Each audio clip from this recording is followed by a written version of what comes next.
Well, welcome back, man. Part two. How you doing, man? Yeah. This book, Depth Psychology and a New Ethic. Erich Neumann. Neumann.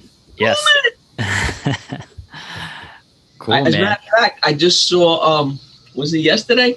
Because, I don't go back to work till, what is it, Friday, September 3rd. It's weird. I go back on Friday. So I've been watching in the morning. They show these, on I forgot, Channel 9, 10, 11. They show the Seinfeld episodes. Oh, nice. So yesterday, I saw like 5 in a row. It was so good. Hello, Newman. Yeah. He finds Neumann in the final episode. They find out that Kramer's first name is Cosmos. His mother's introduced, and then Newman is having sex with the mother. They come into his apartment. It's a whole big story. So it's kind of funny how Newman is having sex with Cosmo's mother. Nice. I haven't seen that one. I was watching all of them on Hulu, and then they took them off. So it's just killing me. I was like right in the middle of season 3 or 4, I think, and they took them off Hulu. So, but the rumor is they're going to put them on Netflix. So. Oh, is that it? Yeah. Okay. Cool. Yeah. Good. I got Netflix. Cool. So maybe we could start with chapter 3 and kind of break that down, and we'll kind of see how Neumann thinks we've progressed into the old ethic, and then, now we're kind of looking at progressing even further into the new ethic. Cool. So I'm just going to pull up my little chart. Some of these ideas I found, for me, at least the easiest way to conceptualize them was to draw these little graphs, So he says stage 1. Oh, and I guess I should say before, he has this idea that the evolution of ethics and the evolution of consciousness are closely intertwined. Yeah. And I haven't read it, but I think that's kind of the thesis of his book, The Origins and History of Consciousness. Is that correct? Yeah, that is correct. Yeah, I'm glad you brought that up. He develops that point much more, and I took it out of my library. Oh, cool. This is the work. He kind of wrote this at the same time as he wrote the New Ethics, and there was debate whether the Zurich crowd was going to publish this one or that one first. There's a lot of conjecture, but ultimately the decision was made to publish as his first work under the auspices of the Zurich crowd, with Jung's endorsement, the New Ethic, and then the Origins, and this one. I'm not sure why people said that they again, both works were really never accepted by the Zurich crowd.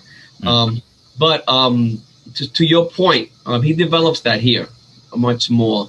So he's writing these two things almost simultaneously, except this one was published first, the New Ethics.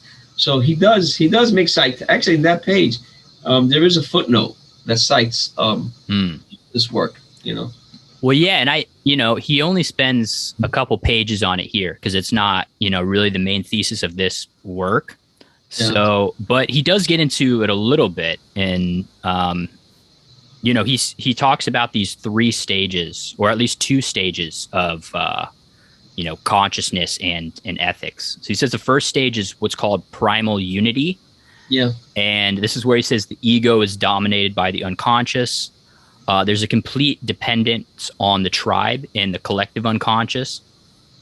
And he says, quote, responsibility is located not in the individual, but in the group. So in other words, the entire group is held responsible for, anything that the individual does. And he says this is kind of like in China where the parents are punished for like a crime that is committed by their children. Right. So yeah, maybe we can start there. That's kind of what he sees as being the first stage in both morality, ethics, and consciousness. Where, yeah, it's pretty much an unconscious level. It's dominated by the collective, by the group. And yeah, anything else in that you want to touch on or flesh out a little bit? Oh man, I'm not sure where to go with this because okay. There's so many ways to go with this.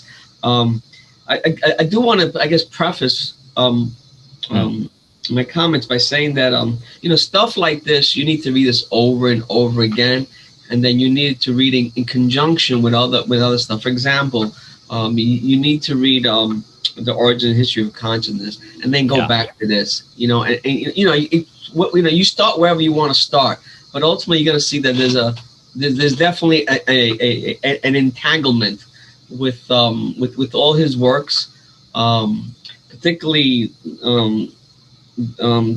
this work, this one, and the Great Mother, and then some people say his other work regarding the creativity in the unconscious.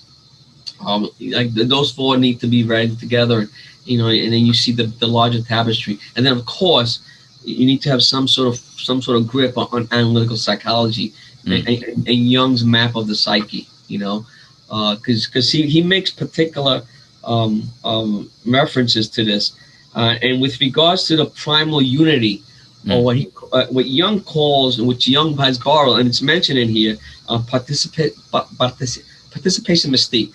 Participation mystique. It's a anthropological term that he borrows from that French guy Levi, whatever, a brewer, one of those guys, and basically there is no differentiation yet.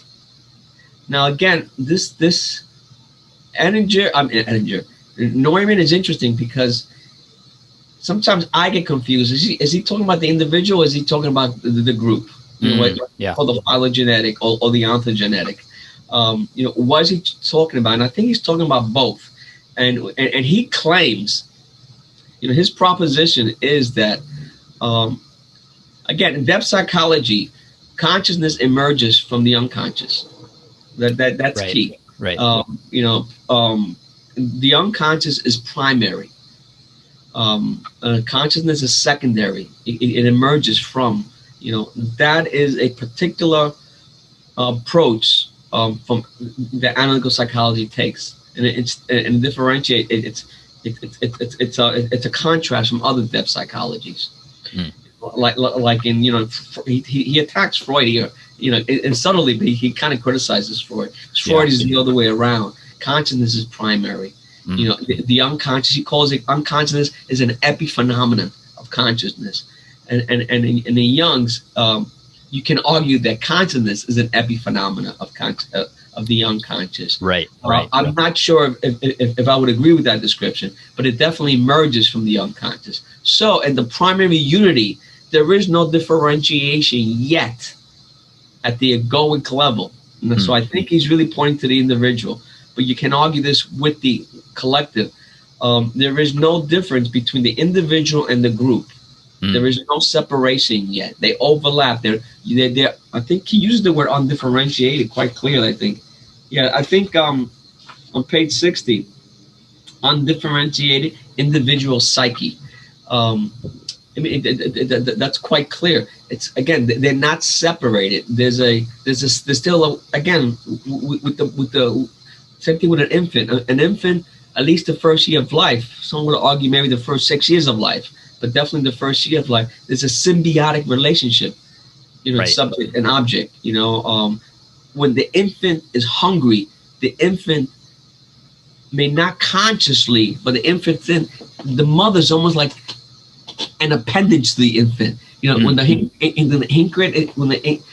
the infant is hungry, or wants to take a shit, it relies on the mother as the faculty to facilitate that, to realize that. So the infant does not differentiate itself from the mother as of yet, till it biologically it somehow reaches that threshold of autonomy where it can feed itself.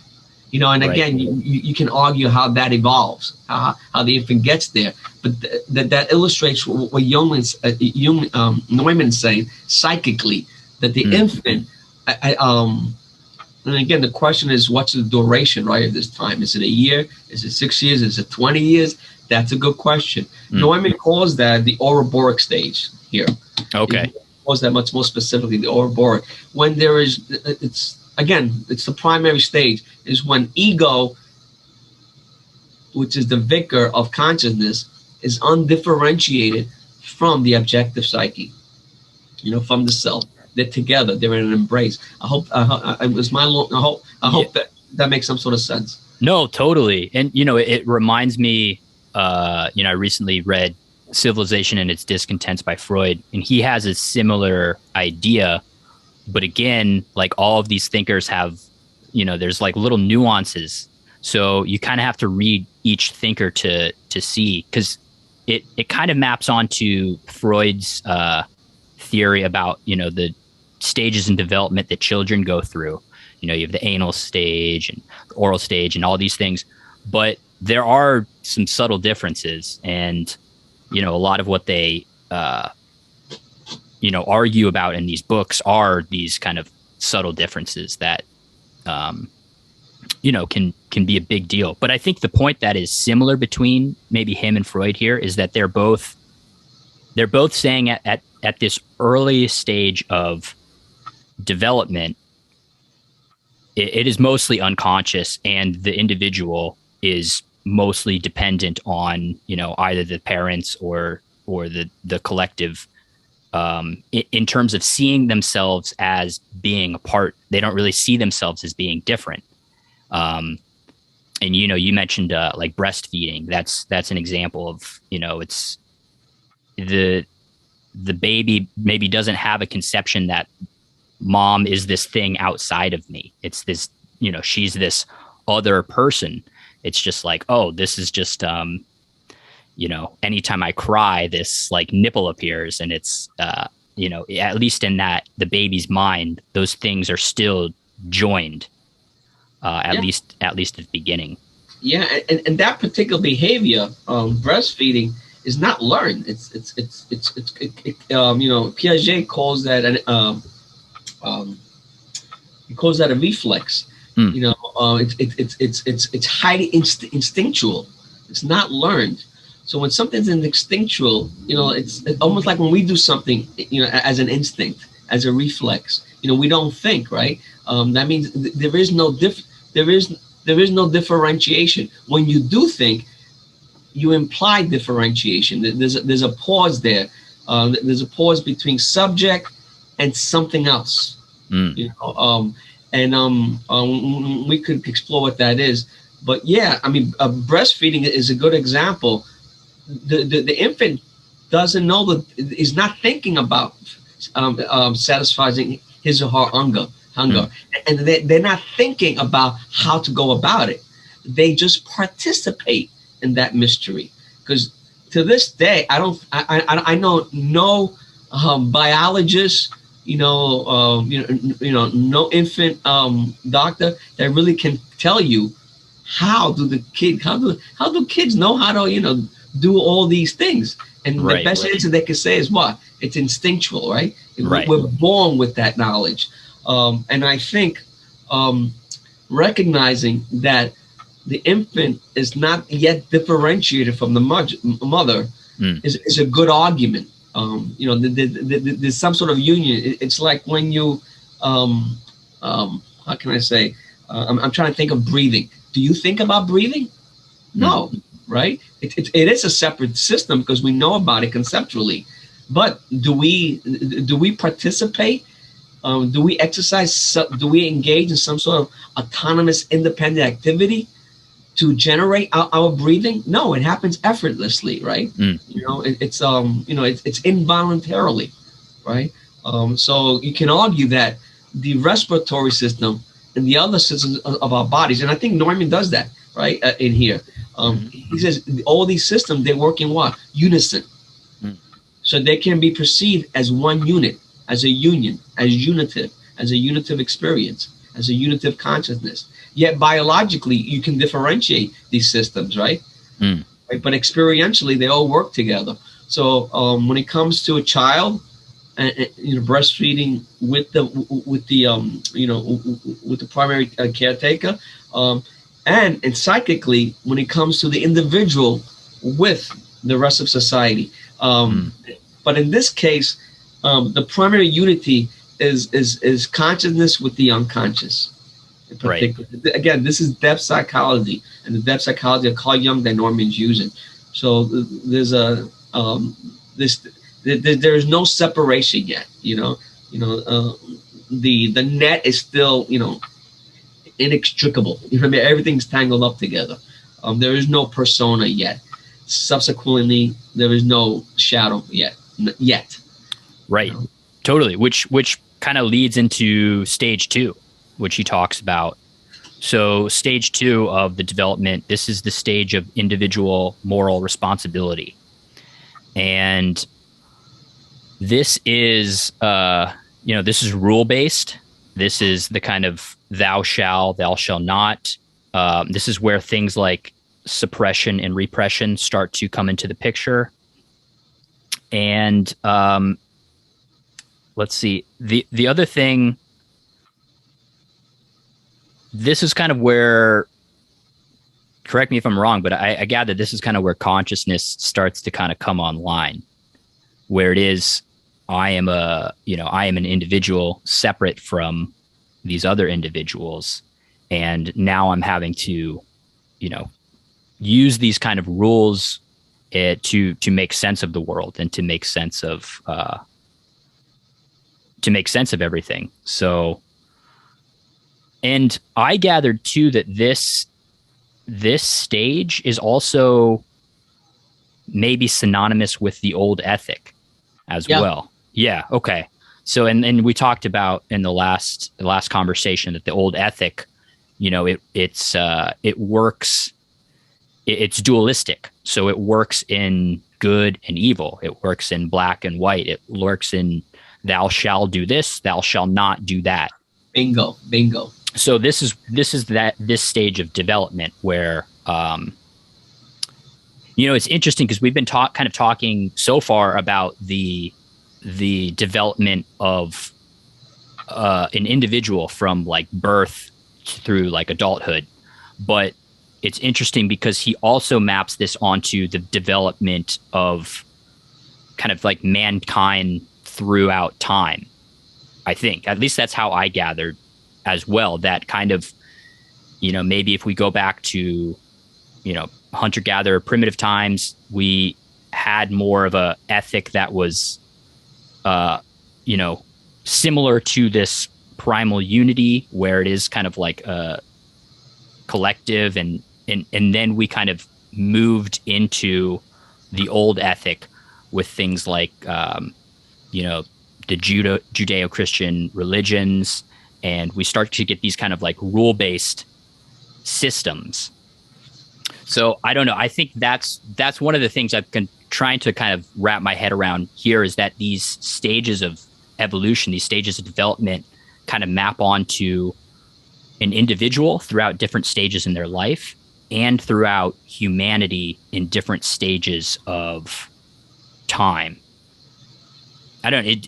Did you kind of gather it the same way or? Yeah. Definitely. Again, Neumann is simultaneously talking about the individual and the group. And I don't know about you, but I get lost sometimes, Yeah. And I have a tendency to go back and forth, but I think, I don't know what his intentions are, but I think his intentions definitely is to look at society. Mm-hmm. But he's going back and forth, and he says that a few times, that the individual experiences is a recapitulation of the collective, right? Which is a big idea. It's a big idea, man. To say that that the individual body is a faculty of the larger body, Right. He goes back and forth, and he says that, and vice versa, and he goes to that point. It's illustrated in some cultures when the parents do something, they hold the children responsible, and vice versa. When the children do something, they hold the parents' responsibility. And those are, he uses those cultural examples to sustain his point. And I get that, and I find it's kind of poetic the way he does that. It fascinates me. I mean, this is kind of how I read it and conceptualized the shift. So he's talking about these stages of our evolution and how these stages in ethics have moved. So we talked about primal unity, and then we move into this kind of like rule-based system, which is also, called the old ethic. And then I gathered, he doesn't call it this, but I gathered that the new ethic is almost like the third stage in this evolution, because he does say at one point that we need to go through the old ethic. And he says that pretty explicitly, that the old ethic, or this second stage, is necessary in the development, that we can't just jump right into having into the new ethic.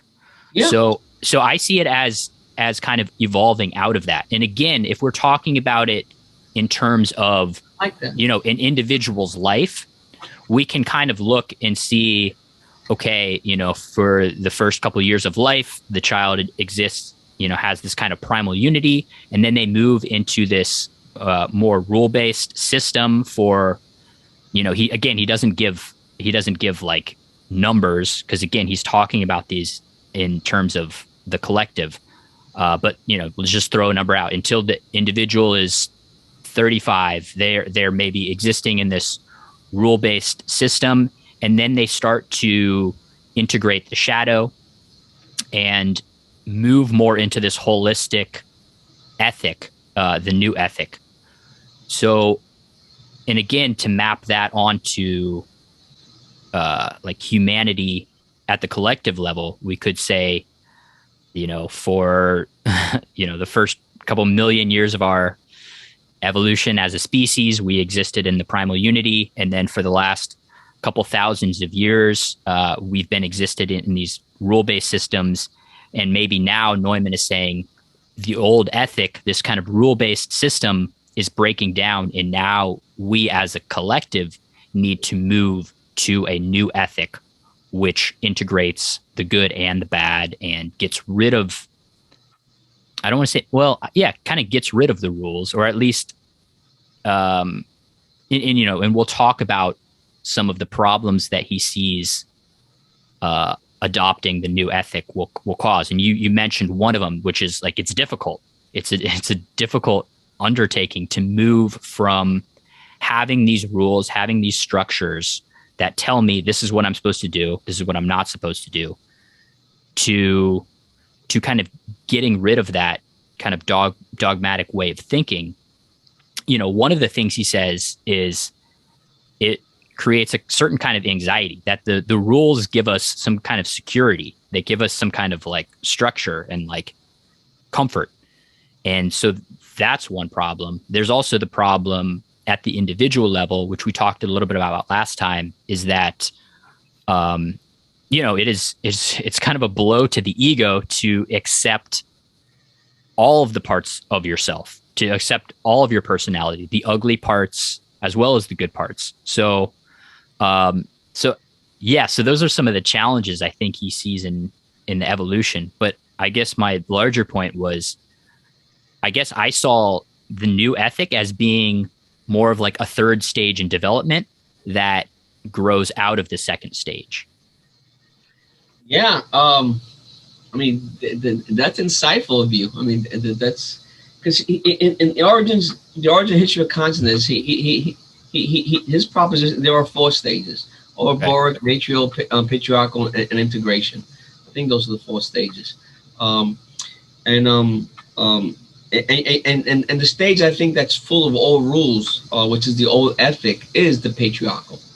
It's the patriarchal, and the new ethic, I think, it's analogous to what he calls the 4th stage of integration, what Jung calls reunion. What ultimately is known as the process of individuation. And now I say the process of individuation because I do want to emphasize that it doesn't end. I think the old ethic, I think, to me, because I think you made an inference here, and I'm not sure if he addressed that. I don't remember if he does, but I remember being consciously not wanting to infer what I think you inferred. I don't think the new ethic implies any diminishing at any measure the old ethic. The old ethic doesn't disappear with the new ethic. One is just much more mature. I think one of the characters of New Ethic is that now one is autonomous. And what he means by that is that now you have to exercise will. You see that you are a good father, but that you can potentially also be the antithesis of that, the anti-values of a good father, whatever they may be. So I can also be, just for argument, facilitate our argument, I also can be a bad father. So in the old ethic, you repress the bad father. You only aspire towards the ideal of being a good father. That's being perfect. And anytime I experience the bad father, I experience a neurosis, right? Because I denied that. I repressed the bad father. In the new ethic, you recognize you're a good father and a bad father. But it's through your autonomy, through your free will, that you have to every day practice being a good. Well, you choose, because maybe for what's a good father for me may be perceived by you. Because he talks about this also, that what's a sin for my neighbor may not be a sin for me, right? And vice versa. He talks about that, and he gets quite biblical. Well, that's a good point. Yeah, that the previous evolution doesn't disappear. That it kind of it integrates. It becomes yeah. Anytime you integrate, let's remember that integration does not in any way diminish any aspect. It just you augment what was there. It comes together. So you no longer have black and white. If anything, you have something something gray, which black and white are embedded still. They don't disappear, but they're inside of grayness. I hope that's a poor analogy, but I think I make my point.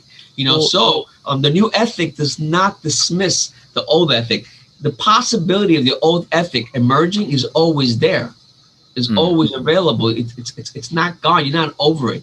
You can quickly come back. You also made a good point early on when you said that in order for the new ethic to emerge, the old ethic needs to be part of the preceding. It needs to come first. Right. And that's classical Jungian. In order for union to occur, there must be separation. In order for psychic union, for psychic integration to occur, it must be preceded by psychic fragmentation. So I think it's wonderful, right? It's wonderful. So again, Jung uses that logic.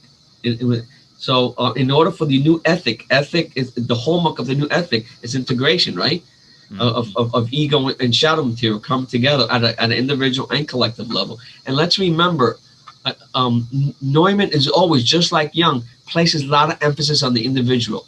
But he keeps saying that without the individual doing this, society would never do it. Okay, and I'm sure we both can find places where he states that. Oh, there we go. Oh my God, I just turned the page. It's there. Nice. Page 93. The individual must work to his own basic moral problem before he's in a position to play a responsible part in the collective. Right. Right. You know what I mean? So for that, I think the implication is that before the collective goes through this, the individual needs to go through this. And he says that over and over. It's almost like a leitmotif. He repeats this theme over and over, that the individual needs to do it before society does it. There's also a bit of the word that came to mind was it seemed a little bit elitist at times, because one of the things he says kind of throughout this whole piece is that there are certain individuals who have reached a certain stage of development or stage of consciousness where they are ready for the new ethic. They are ready to kind of move on to this next stage. But he definitely doesn't think that all individuals are there. So he kind of is also saying that like this kind of moving towards a new ethic and this individuation, like, I don't want to say it's not available to everybody, but it's at least in his view, it's not, it's something that only some people are at the stage where they're ready to take on. I think you can safely infer that. I don't think he explicitly states that, but he does point to that, and that's very Jungian. And I would personally agree with that. I mean, and I know that can be perceived by some as arrogant, but I think the old ethic it's extremely pervasive in our society. And I'm not saying that's bad or good, but I think that's the way it is. I know my mother lived her life that way, and again, the old ethic has its utility, doesn't it not? But the problem with the old ethic is that leads to repression, and repression leads to projecting, and projecting leads to scapegoating, and then that becomes problematic. So how do you minimize all that? How do you mitigate that? How can you prevent that? Well, you need to take ownership of what? Of shadow material. If you take ownership with shadow material, and he calls that encounter a moral problem. Jung calls that a moral problem. He's not plagiarizing, but he's directly borrowing from the master. And if you engage in that moral imperative, then you be in a position to own your projections, to minimize, hopefully arrest this scapegoat psychology at an individual level and then at a collective level. And I don't know about you, but I think very rare individuals actually live life that way. And if they do live life that way, it's only partial, because even those individuals, I would add to Neumann's thing that, this sounds like an elitist thing, even that elite crowd, don't do it every moment. I think even that elite crowd, I would claim they miss a step. The old ethic is so pervasive, it's so embedded in us. We'll never get rid of it. I mean, I don't know if that makes any sense. Well, yeah, and the kind of, I guess the straw man of this point would be like, all right, for the majority of the population, the majority of these commoners, these plebs, like, they need the rules. They need to be told, thou shall not kill. They need to have this dualistic way of thinking, this old ethic, or else they're just going to murder and rape and do all the rest. And I think he makes the point that this is why we have to move through this stage of the old ethic, this stage 2, because if we're just trying to, if an individual is not at the stage where they've kind of moved through that, they might be, they could maybe argue, oh, well, I'm just integrating my shadow. I just murdered that person, but that's just me integrating my shadow. So there is that kind of like, it's kind of like you need to learn the rules before you can break the rules, or you need to have this is an important stage of development that we kind of have to go through before we can get to the new ethic. And there was something, actually, it was in the append, is at the very end of the book, and it might have even been in a footnote. Okay, he says, this is page 142. He says, man learns more than simply to live on tolerable terms with himself. He must actually learn to live with his sin, though this, of course, must not be understood as meaning to live in his sin. Which, that I wanted to ask you about that passage. So, because he makes a distinction there that, with the new ethic, we have to learn to live with our sin, as opposed to living, and this is not to say to live in our sin. So what do you think he means here in the distinction between with the sin and living in the sin? I do want to say that, remember, this is an English translation. Neumann is writing in German. And then this is translated. So we got to be careful with things like adjectives and Yeah. and prepositions. But I think you will go in the right direction. To live with his sin must not be misunderstood as meaning to live in his sin. I think when you live with something, you recognize your autonomy, your equality with the other dynamic. To live in something means you need to somehow submit yourself to that context. I live with my sister. I don't live in my sister. In other words, my sister is somehow my superior. Yeah. Maybe that's not a good example. But so to live with one's sin, to live with one's twin, to live with one's shadow instead of in, you're not being possessed. I think that's what he's trying. He's trying to make that contrast. He's trying to make the reader recognize that subtlety. That if you are conscious of it, you are able to coexist with it. Whereas if you repress it and it remains unconscious, then you remain in it and it possesses you and controls you, maybe. If it remains invisible, you have no relationship with it. But once it becomes visible, you're with it. Then you have a relationship with it. And then there's the possibility of the subject, you and I, each of us, to make a choice. When you're with something, you're able to make a choice. If an idea overwhelms you, if you're in the emotion, if you're in the idea, the emotion overwhelms you. But if you could discern yourself from the emotion, from the idea, then you could exercise some degree of autonomy and say, okay, I'm going to choose to ride this wave or not ride this wave. I hope that makes some sort of sense. So yeah, I think when you live with something, you're able to exercise discernment. When you live in something, then you're overwhelmed by that, and then there is no discernment. Again, you go back to that infantile stage. You go back to that primary unity. There is no discernment.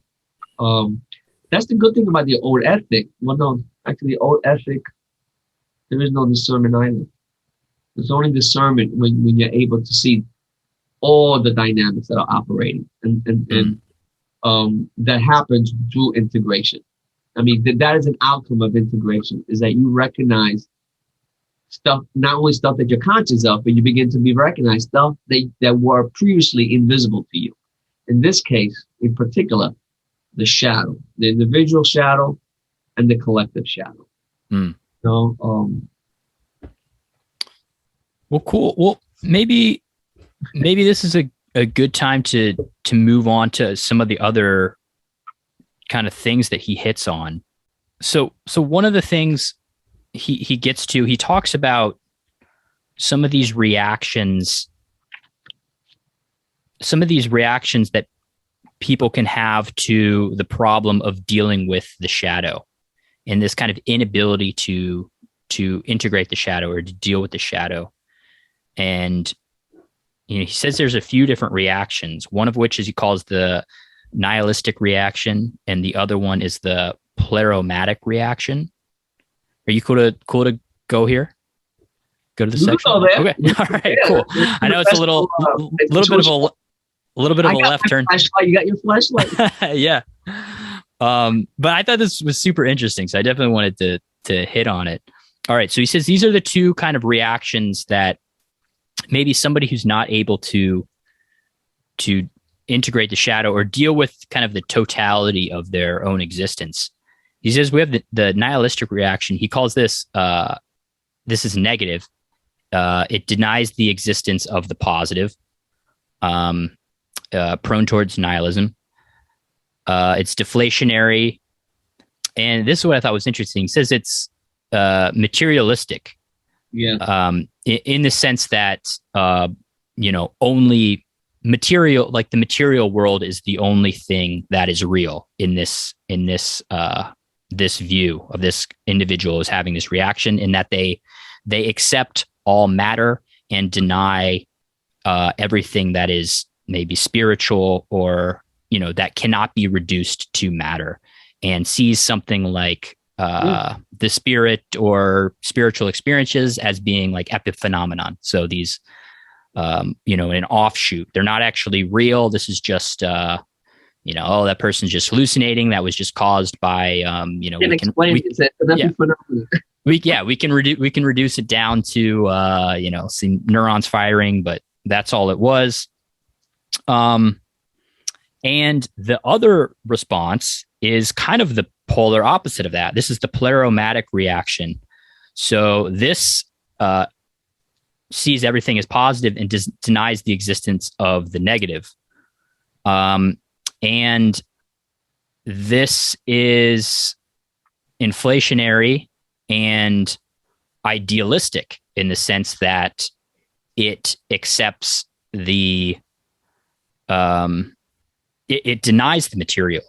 It denies matter. It denies, in a sense, he doesn't say this, but I was kind of thinking like Platonic, and I kind of thought of like Plato's cave, where it's like these, what you're seeing is not actually there. This is, it sees matter. It sees the world as being an illusion, as being shadows of, the real things are the ideas or the spirit world or this kind of intangible. And so these are the two kind of reactions he sees as maybe being like polar opposites. And these, what I thought was interesting too, is he's saying these can exist in the same person, in that, like, somebody who is maybe like a hardcore idealist and is just, thinks, the positive is the only thing that is real.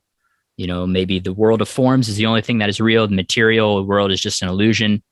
He's saying like this person can very quickly, in a snap of the fingers, flip to the other polarity and, become a nihilist and, oh, nothing's real. Everything sucks.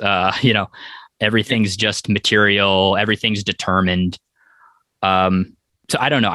There's a lot to unpack there, but I thought that was interesting that he's seeing these two almost like modes of philosophy, right? We have kind of like materialism and idealism. He's seeing both of those as being kind of an inability to cope with the duality, right? Because they're both monistic in his view, right? Because the nihilistic reaction just sees the material as being real, and everything else is just epiphenomenon. The pleromatic just sees the ephemeral as being real and denies the material. Right. So I don't know. I thought that was a cool idea. What were your impressions of it? Well, first of all, I want to say you did a great job. You did a wonderful summary. I tried. It was, I read it several times and wrote charts. The first time going through this, I remember feeling like, and again, this probably speaks to my ignorance, but I feel like, man, now I know why this book is concise. He doesn't develop a lot of points. You know what I mean? This is certainly one area I'm thinking, why? I think he should have developed it. But I guess the point is that it's funny how, we're like our worst enemy. We're our worst enemy, a lot of reaction towards the dualistic, towards the old ethic, ironically perpetuates the old ethic. Because the central hallmark of the old ethic is this association, this differentiation between consciousness and the unconscious. Particularly ego from shadow material. Right. So, here the nihilistic, as you stated, begins to destroy the collective values and accepts the anti-values. And that can be quite materialistic, in terms of its expression. And then the pleromatic reaction is and he does say something, I think something that you missed, that the spiritual realm is embodied through a leader. You can have a charismatic leader that embodies this pleromatic, this wholeness. you know, Yeah.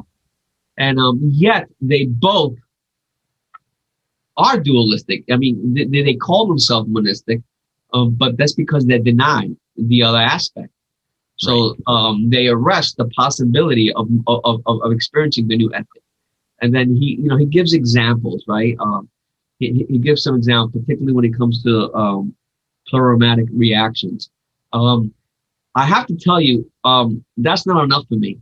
I need this to be further developed. I Yeah. get it. Maybe he's getting too intellectual here for me.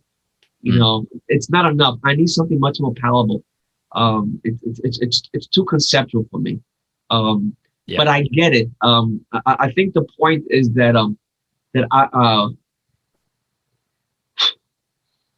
it's difficult to cultivate a life that promotes psychic wholeness, psychic integration. It's not that easy. Well, It requires so much investment from the individual.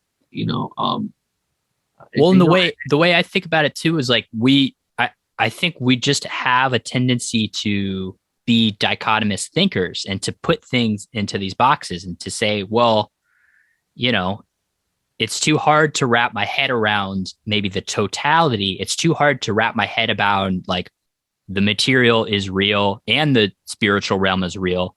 So we just accept one and then deny the other. And I think that's kind of maybe the larger point that he's getting at is, this comes from our inability to see the dualistic nature in that, like, yeah, the materialists are just claiming the physical to be real, denying the spirit world. The idealists are just accepting the spirit to be real and denying the physical world. So that's maybe, at least for me, that's kind of the larger point that I see. And, we see this in all different kinds of things. We see like the Madonna whore complex where it's like, maybe a man is not able to accept or see the totality of woman. So he lumps women into two different categories. Oh, she's either a whore or she is a Madonna. And, so I guess that's maybe, for me at least, that was the larger idea that I kind of drew from that. Was I had never thought about, materialists or idealists as being monistic, as kind of denying another side of it. But it is really an interesting thing to think about. How, yeah, in a sense, they both are kind of denying the opposite side. I feel like I need to do more homework on monism. I don't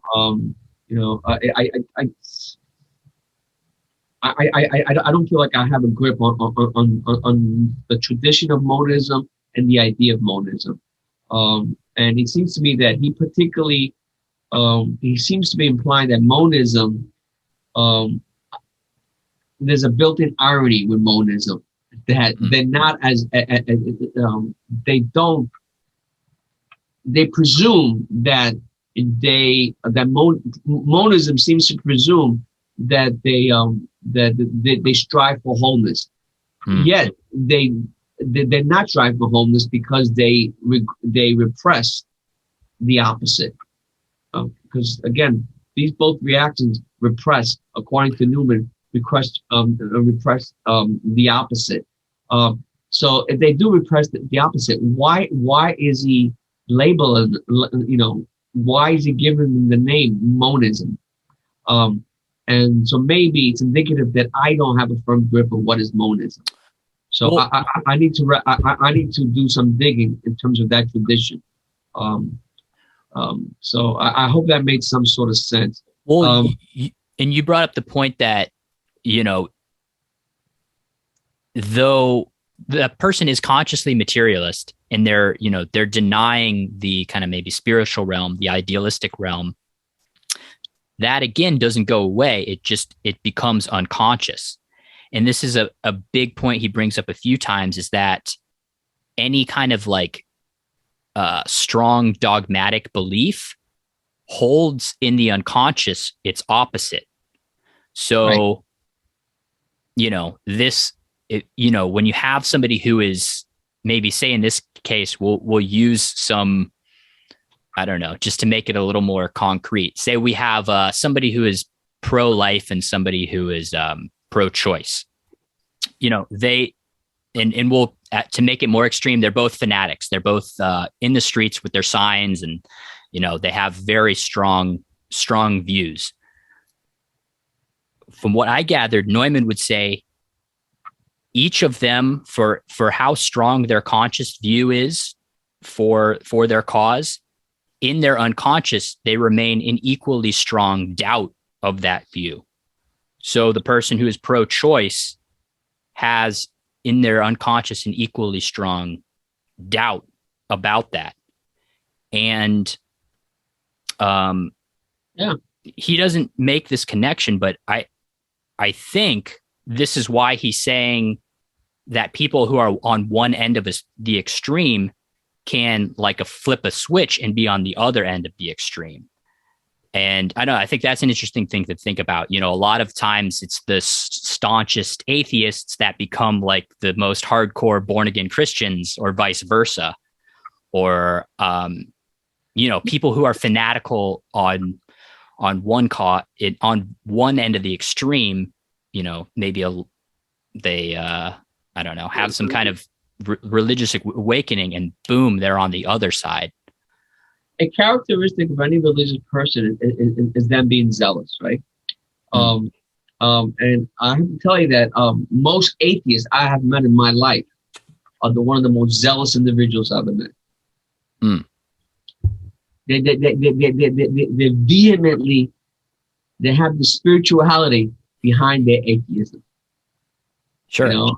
Yeah. So at least most of the folks, there's rare instances that some atheists will be stoic, and they'll recognize the plausibility that there's something beyond materialism. I think Jung calls this enantiodromia. Anytime you have an extreme position, you facilitate the realization of the opposite.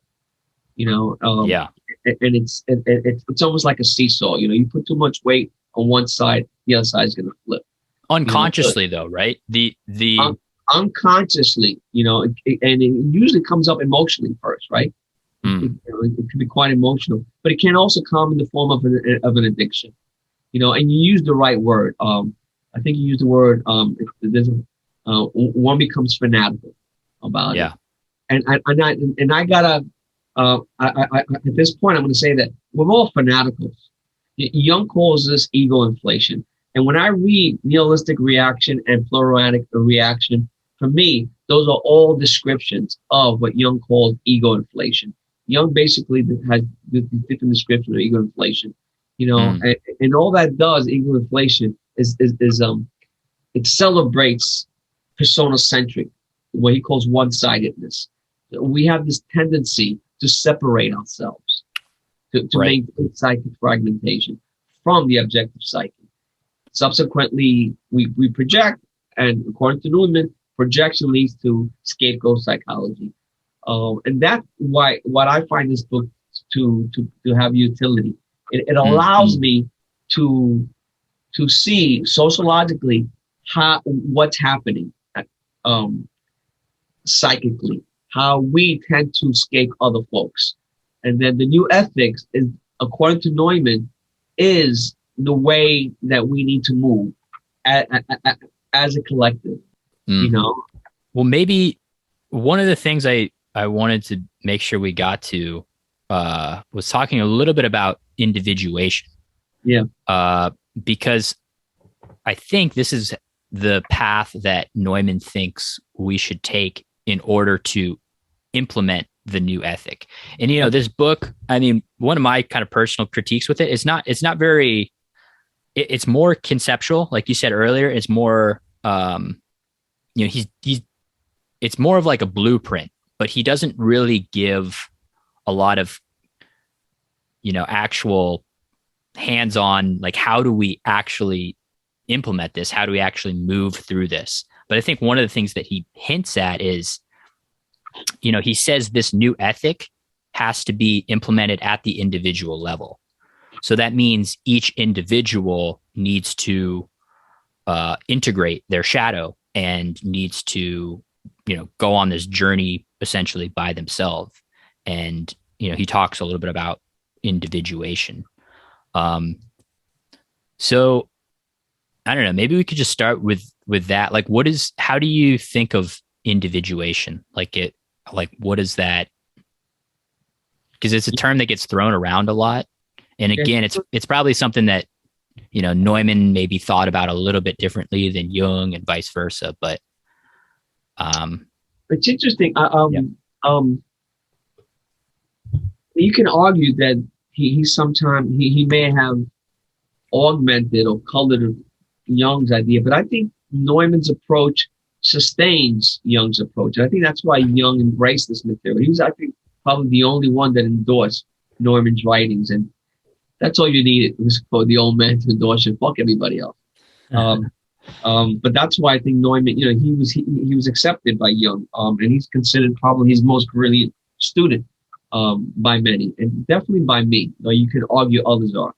But the process of individuation, and again, some people will argue differently, but I think it's safe to say the process of individuation is probably the central element. It's what holds analytical psychology together. Okay, so what is individuation? Just look at the word individuation, not to divide. Okay, so in particularly, don't divide the ego from shadow. So individuation is the process of mitigating, diminishing division, psychic division. Does that make sense? It's in the word individuation. I think we modern folks, we don't appreciate examining the roots of words, the etymology of words, of ideas. And the reason I'm using this, because I'm plagiarizing. I went to a lecture once, and this is how I was told, and it made sense to me.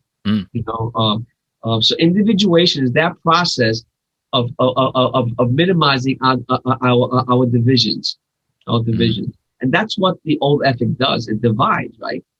Psychically, particularly, it divides the psyche from consciousness to the unconscious, and then it engineers consciousness. That's a whole different argument that Erich Fromm develops, and Jung develops that as well in other essays. So the process of individuation is the imperative to integrate, to minimize this division. And again, in particular, for the ego to begin to integrate, because that's where it starts, for the ego to begin to individuate shadow. And he gets particular. Norman does say it. I'm surprised. I don't remember he mentioning it, but he does mention it. It may be in the appendix, but he talks about the inferior function. And when you get into typology, people who are into typology, they recognize it's Jungian, but they dismiss the inferior function. The inferior function resides in the shadow. The superior function and the auxiliary functions are all descriptions of ego. But in typology work, they don't consider inferior function. Neumann mentions it, and he recognizes that the ego needs to have a relationship with shadow if it's going to generate this process of individuation. And where it begins is by embracing the inferior function. That's where it starts. That's where shadow begins.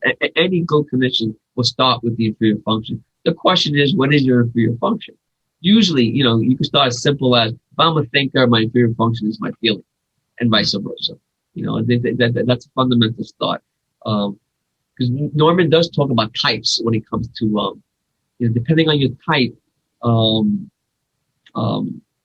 your attraction towards a new ethic, it will be proportional. Then he also talks about context, talks about body types. I get confused. He says too much sometimes. But he does talk about type a lot, and then at the end, he talks about how the ego needs to integrate the shadow, and he places emphasis that it needs to begin by encountering the inferior function. So the process of individuation is not a terminal process, it's an ongoing process. Once you start it, and you keep practicing, it gets easier and easier. But when I say easier, I don't mean to suggest that it's easy. The process of individuation is just like the new ethic. It's quite daunting, because to recognize one's shadow can lead to a psychosis for some folks. If you don't have, if you don't have the preparation for it. I mean, imagine yourself, being a good Catholic. I was raised a Catholic, and to say to yourself, maybe you could joke around with your friend, but to say to yourself, I want to stay with my wife, and I want to cheat on her too.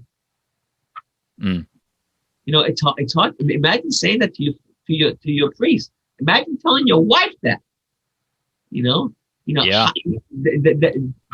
That is what the process. And I'm just trying to use something that's funny. But how do you admit to yourself and to others that you are that which you don't accept?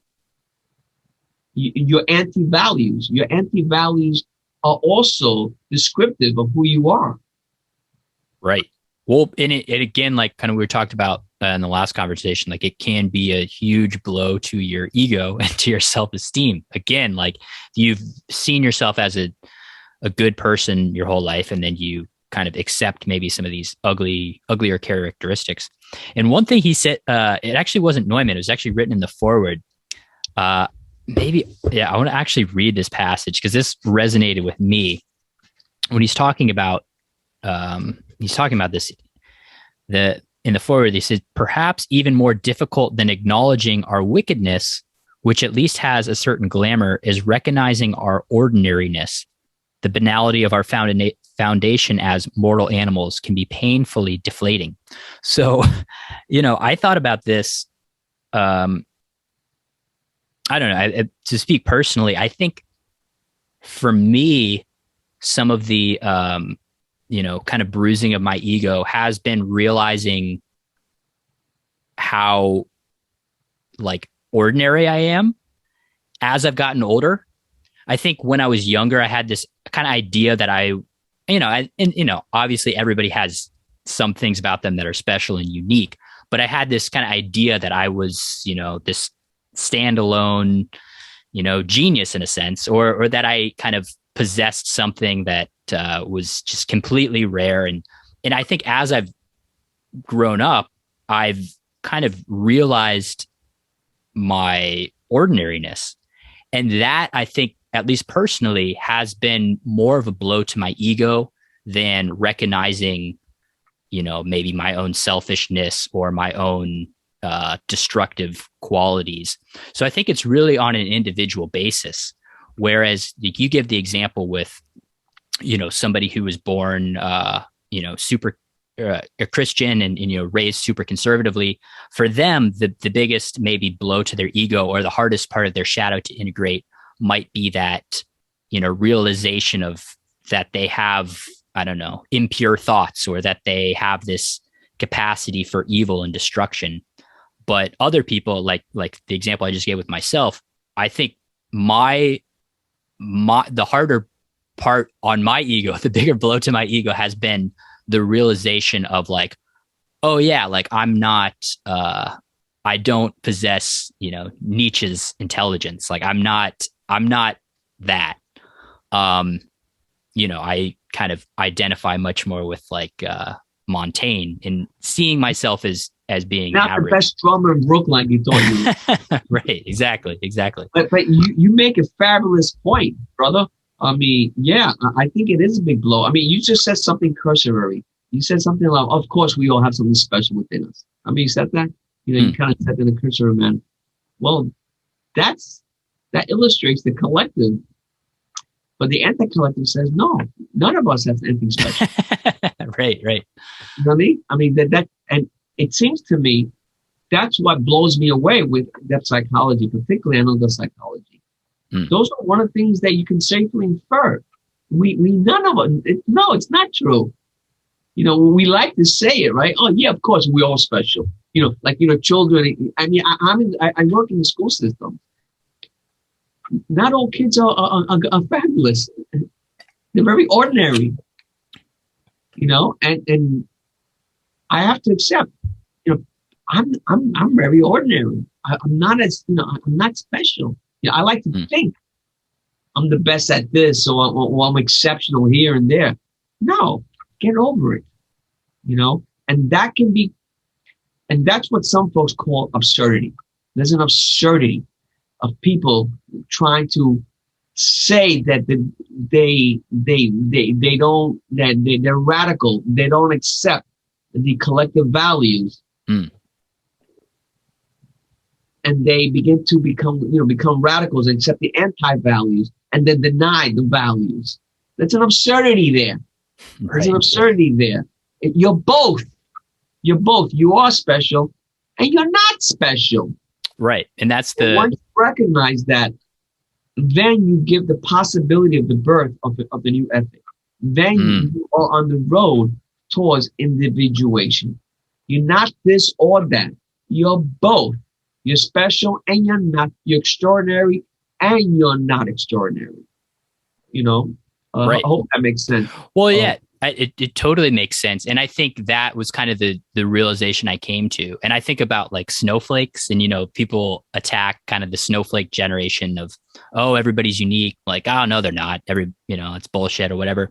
But I think snowflakes is a good example in the sense that like each snowflake is unique in the sense that it is different from every other, but it is also not unique in that it is like every other snowflake made up of snow and water, and it has the same general form. So I think individuals, it's similar in the sense, I do believe we are all special. We are all unique, but we are also all ordinary and all the same in a lot of ways.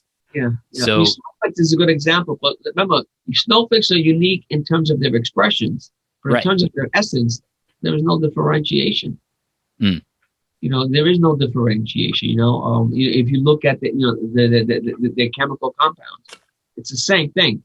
There's no difference between a glass of water and clouds. They may be perceived differently in terms of form. We relate to them differently because perception, is a powerful, variable. But in terms of essence, there's no difference. However, I don't want to belittle ordinariness. There's something incredible about being ordinary. There's something incredible in recognizing the magic of one's essence, because ultimately that which makes it the same is quite mystical. We don't understand what makes it the same. That's why we celebrate. Well, totally. Yeah, we don't. And it's your ordinariness that allows you to connect with people, right? It's your ordinariness that allows you to be like, oh yeah, that I experienced the same thing, or like, oh yeah, I feel just like that. And that all, if you are somebody like Nietzsche, like you're kind of live a kind of isolated, kind of shitty life. I mean, in the sense that you are so far removed. Your shitty life. Well, if you operate from the collective values. Well, yeah, I mean shitty life in the sense that I think for Nietzsche, personal relationships were super difficult, probably because he was so different, and it's maybe the burden a lot of geniuses have to bear is that the things that make them unique are also the things that keep them from being able to connect with people, because there's just such a gap there. But all right, so we got a little off on a tangent. I wanted to bring it back to individuation. One thing he does say is that this process starts in the middle of somebody's life, and he doesn't give a number. But I think that's important to recognize as well, in that, when we're talking about when this process happens, it seems it's already the stage 2, the old ethic, that and this rule-based way of living and thinking has already been the dominating force in that person's life. And then, in midlife, this process of individuation begins. Yeah. And so yeah, I just wanted to get that out there, that this isn't something that like, a 13-year-old is undergoing. Possibly a 13-year-old, but I would say that's I mean, it's plausible, but I think it's probable. Yeah. I think that's a good point that you bring up. And that speaks to your earlier point regarding that the old ethic needs to occur. The new ethic emerges from the old ethic, your earlier point. Yeah, and that's very Jungian. Jungian talks about it, and I think he cites that in the development of the personality. When Jung uses personality, he's talking about psyche, not about individual persona. He's talking about this integration, the process of individuation. And Jung uses the term second half of life. Okay. Now, chronologically, when that happens, some people say 35, some say, 28. Personally, it was post 40 for me. But sometimes I regress a lot. The old ethic is so powerful. Even though I think I've experienced at an individual level. I think many folks at a subjective level, at a personal level, I think many individuals have experienced individuation. But individuation has a progressive and a regressive element to it. So you can strive towards wholeness. You can work on psychic maturity, but you don't become immune to kind of being regressive. You can't go back to the old ethic. You can't get dualistic. Just because you're in the process of individuation does not mean that you will not repress shadow material anymore. So yeah, it usually happens the second half of life. And others call it different names because the process of individuation does allow one to have an encounter with what's called transpersonal experiences. Some people call it non-ordinary states of consciousness. Other people call it altered states. Because that's what individual does. It expands your consciousness. Right. And that can happen through spontaneous episodes in one's life. They could be benign or they could be quite nefarious at times. And he talks about that later on. Earlier when you brought up the pleuromatic reactions, they may be argued as something new, right? As a non-ordinary state of consciousness, as something transpersonal. But ultimately, they become dualistic again. Why? Because they deny that which was accepted now is no longer accepted. And vice versa. There's a denial. So the process of individuation does it tends to appear to happen at a second half of life, perhaps post 35. And the hallmark is that there's an integration. There's a coming together of that which is ego and that which is non-ego. And again, as you said, it happens second half of life. Sorry, I'm being redundant. Yeah. And one of the things I wanted to underscore was you were saying it's, throughout this process, it's about becoming more conscious. And we can even trace this back to when we talk about these three stages, the kind of primal unity, stage 1, where the individual is completely unconscious. And then we move into stage 2, this old ethic, the personal responsibility, when the individual is only conscious of their persona, or they're only conscious of their positive qualities. And then we move into this second half of life where the person then, starts to individuate and becomes conscious of their shadow and the totality of themselves. So yeah, I think that's an important point, is that it's moving from completely unconscious to, essentially, I don't want to say fully, I don't know that we ever get fully conscious, but we're moving towards more and more consciousness. Yeah. Jung constantly says in his essays, making conscious the unconscious. Right. Which is a big theme throughout this essay as well. A theme in this one as well. Yeah. Well, cool, man.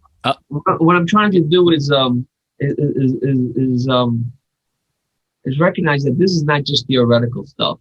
This is Yeah. something that can be executed. We can practice this, but it's not going to be easy because it's going to challenge so many assumptions.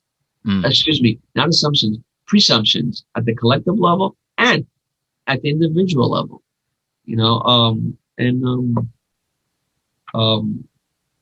My intuition tells me we got to go in this direction. Yeah. I find the new ethic needs to emerge, but it's going to be scary. And it seems to me that we are experiencing this transition. We are, but it may lead to violence. And I don't know about you, man, but it seems to me there's a lot of violence going on around today. And maybe Neumann was prophetic. Yeah.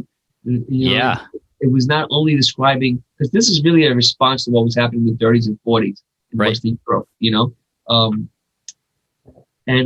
because he noticed a lot of the things that were holding the old ethic up as kind of breaking down, and that he's saying like humans are starting to become aware of their unconscious. They're starting to become aware of how their biology affects them, how history affects them, how sociology affects them, and I think he's saying like as Nietzsche says, like, God is dead. Like in the West, at least, like we're starting to need a new ethic because the old one is no longer it's no longer effective. So yeah, I think he sees it also as being like a natural development, natural evolution, in that, like, again, when we were talking about earlier, like you see the stages of development in the individual throughout the individual's life, moving through these kind of 3 stages. I think he also, again, sees that as happening at the collective level, and that, yeah, we're starting to maybe emerge into this new ethic, and maybe we're at the stage now, maybe, where it's kind of like the beginning of individuation, where there's like, it's uncomfortable. There's a lot of ambiguity. There's a lot of pain and confusion. But yeah, maybe it's like a natural stage that society needs to go through.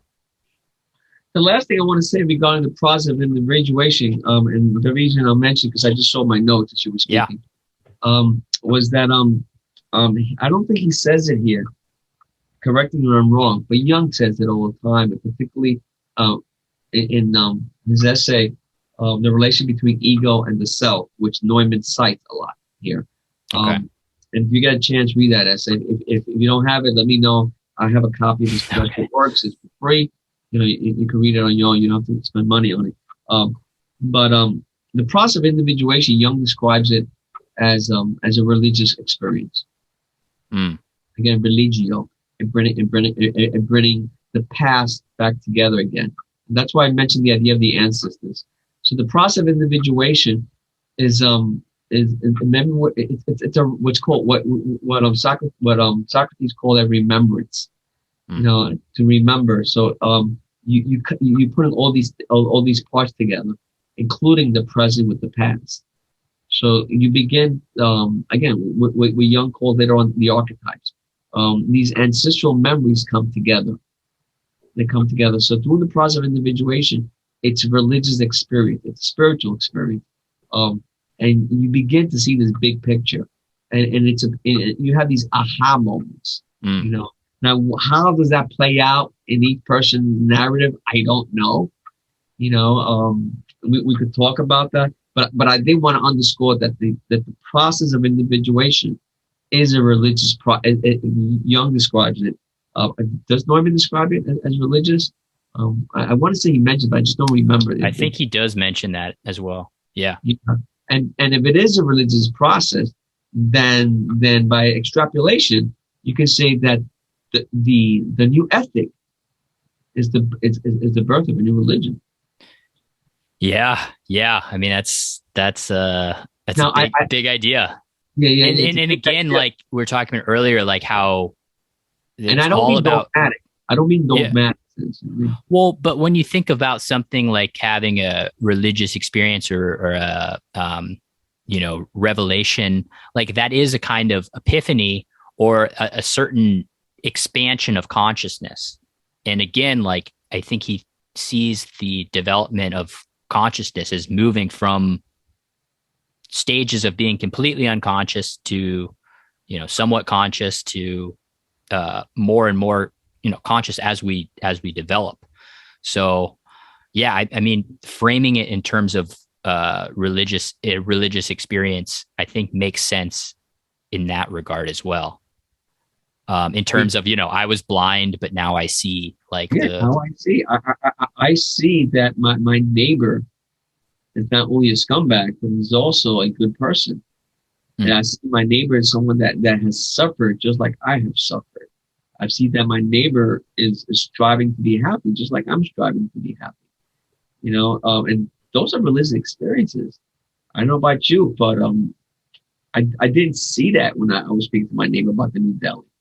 But now that I'm speaking to you about it, I'm recognizing that there was something I had the possibility to experience, to have something sacred occur, but I let it go. However, upon reflection, I am seeing that. And that to me is religious, isn't that? That's a lot better than repeating some sort of prayer that means nothing to me. But because I engage in reflection through this exercise that you and I are engaged in, I'm recognizing that I am so trivial, I am mundane, and then I need to work on actually being extraordinary. How? Well, I need to be conscious every moment. I should not abdicate my responsibility to the collective values. I need to be aware of it and participate in recognizing the contradictions that are embedded in our collective values. And that can be scary. Who wants to contradict what is good? Absolutely. I think my mother's a good person. But I'm gonna have to admit, maybe she fucked around with my dad didn't know. Maybe there's a possibility she did not want me to be her child. Maybe she did something. Maybe she's got, what is that called? Skeletons in her closet. Right. But I think the point maybe too is that on the other side of those maybe hard pills to swallow is something better,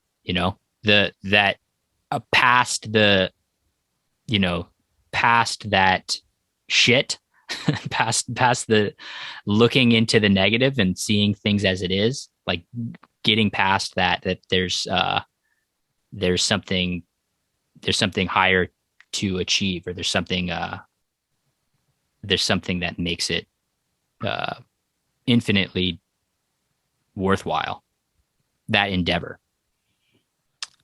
It's definitely worthwhile. Yep.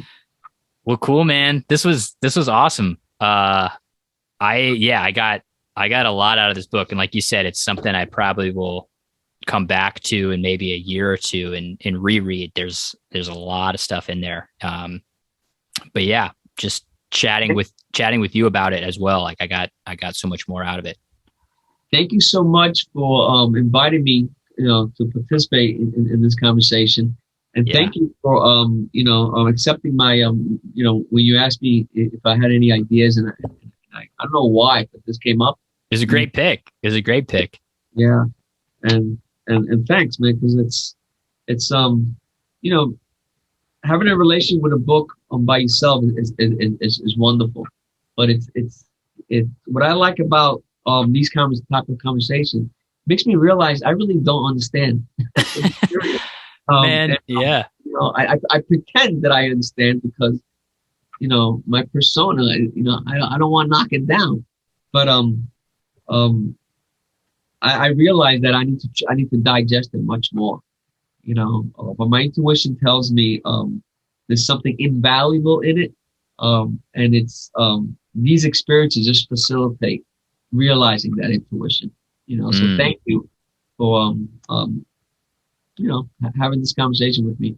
Yeah, Thank you. I mean, yeah, it's why I do it. I get so much more out of it, and hopefully also our conversation will help other people get some value out of it as well. So it's a win-win. It's a win-win. Thanks for listening to Unpacking Ideas. If you enjoyed the episode, please share it with a friend or scroll down and write a review or give us a rating. I know that takes a little bit of effort, but it really helps the podcast grow. So thanks for doing that in advance.